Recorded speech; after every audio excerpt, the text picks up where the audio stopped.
In that same LA Times article, George, the writer says, Martin, and this is, I wasn't going to go here, but you mentioned F. Scott Fitzgerald and, you know, kind of a bobblehead for Gatsby.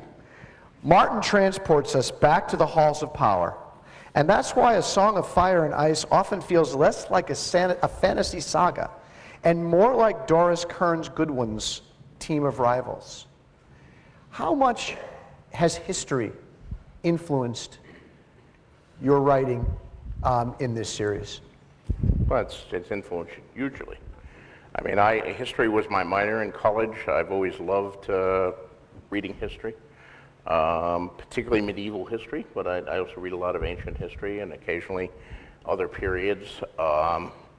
It's especially cool to read history about countries and times that I know nothing about, rather than you know, the same old stories that we're taught all through high school and college and such.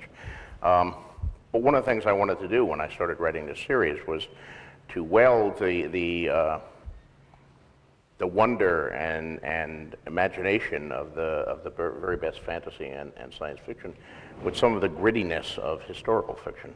In addition to history, I read a lot of historical fiction. And for me, it fulfills some of the same stuff of fantasies. It takes us to another place, another time, a place where mores were different. And yet in historical fiction, there's a sense of realism that I found very attractive. And I'm a huge Tolkien fan. Certainly he was a giant influence over me. But fantasy in the hands of the imitators who followed Tolkien, I think had kind of lost its way. They were taking a lot of Tolkien's tropes and just repeating them. And they didn't have, Tolkien was a real scholar and a linguist and an expert in folklore and ancient languages, and he brought all of this considerable learning to it. That wasn't true of the Tolkien imitators. They were taking just the broadest, you know, castles and knights and dark lords and stuff from Tolkien and producing this stuff that seemed to be set in the Disneyland Middle Ages, rather than anything approximating the real Middle Ages. So history, you know, was huge for me.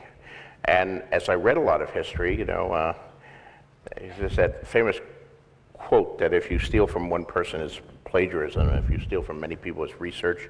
I stole from many people reading a lot of history, and I would say to my wife as I read some of these histories, you can't make this stuff up. Listen to what happened here. And I'd read some incredible incident, and then, you know, I'd file off the serial numbers and change a few things and do a version of that for my books. So something like The Red Wedding, as I've said in other interviews, was very much inspired by the Black Dinner of Scotland and the Glencoe Massacre, both from Scotland. Scotland has a lot of incredibly bloody history, which is particularly good. Of course, the War of the Roses was a huge influence over everything, the Hundred Years' War. All of that was grist for the mill.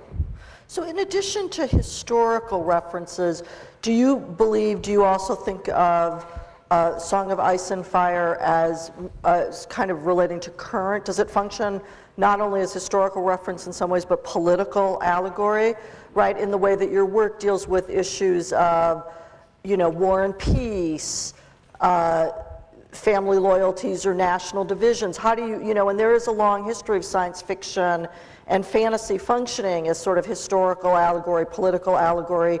Do you think your work functions in that way? Well, I think some of that is probably there, but it's not necessarily there deliberately. I think obviously you're influenced as a writer by the world you live in and the things you see on the news and the forces that have shaped you from your childhood to that. All of that goes in and it comes out in some ways, but I'm not writing conscious allegory. Mm-hmm. Tolkien was accused of that, of course. It always made him very angry because he hated allegory. But, you know, when people said, well, the Lord of the Rings is an allegory for World War II, he rejected it vehemently. But there's no doubt that I think some of that is there. Yeah, some of this is just universal concerns. I mean, I'm writing about power, I'm writing about governance, I'm writing about war. Yes, there are differences, but the things that are true about the war in Iraq are also true about Caesar's invasion of Gaul and Alexander's conquest of Persia. There are certain universals that go all through history, and those are inevitably present.